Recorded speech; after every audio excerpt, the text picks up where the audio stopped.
Hello, I'm Karl Welshman, and welcome to Spookers.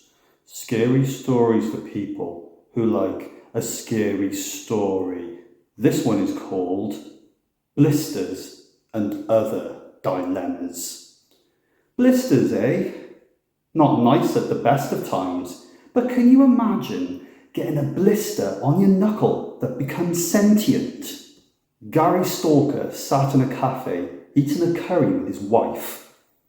He was daydreaming about his work shed again, thinking about what he considered important projects. While others would call it a collection of shit spice racks, these really were special to him.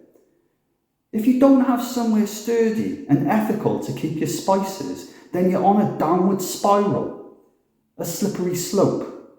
There will be a chain of events that will have a knock-on effect that will be like a set of dominoes falling, he said, sipping on a cup of the milkiest tea ever poured on this of many inhabited planets. What do you mean? Asked his wife, a simple lady who likes simple things like embroidery and documentaries featuring real death and close-ups of corpses. Well, said Gary, picture this, you silly twat.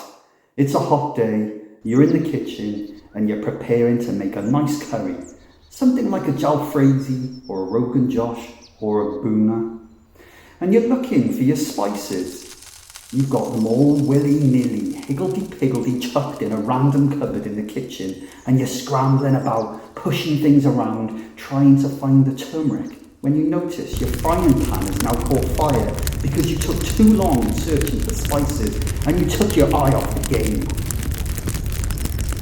You stumbled backwards, shocked by the ferociousness of the flames, and bashed the side of your head on one of the many cupboards you've got in the kitchen.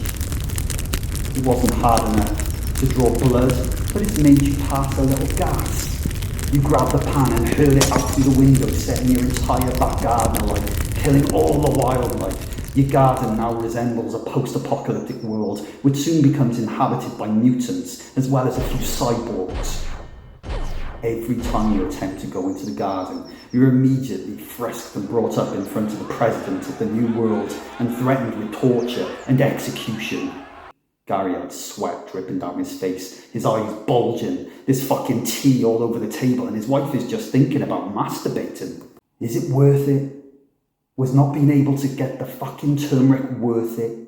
No, it fucking wasn't. What I am doing is saving people time and their fucking lives. Gary suddenly sprinted as fast as he could to the waiting staff, which can be both male and females these days, which is fantastic. He paid his bill and ran all the way home and into his work shed. His heart was racing, and he was even a little dirty back there, if you know what I mean. He spent the rest of the day making elaborate spice racks, the likes the world had never seen before. He stacked them on top of each other and stepped back to admire his creations. That was when he noticed that on his finger was the most gnarly looking blister he'd ever seen. It was moist and bloody, and it spoke. Gary, you fool. Do you know what you have done? Gary's eyes widened. What have I done? He asked. What the hell have I done? He dropped to his knees, his face illuminated, his eyes becoming white.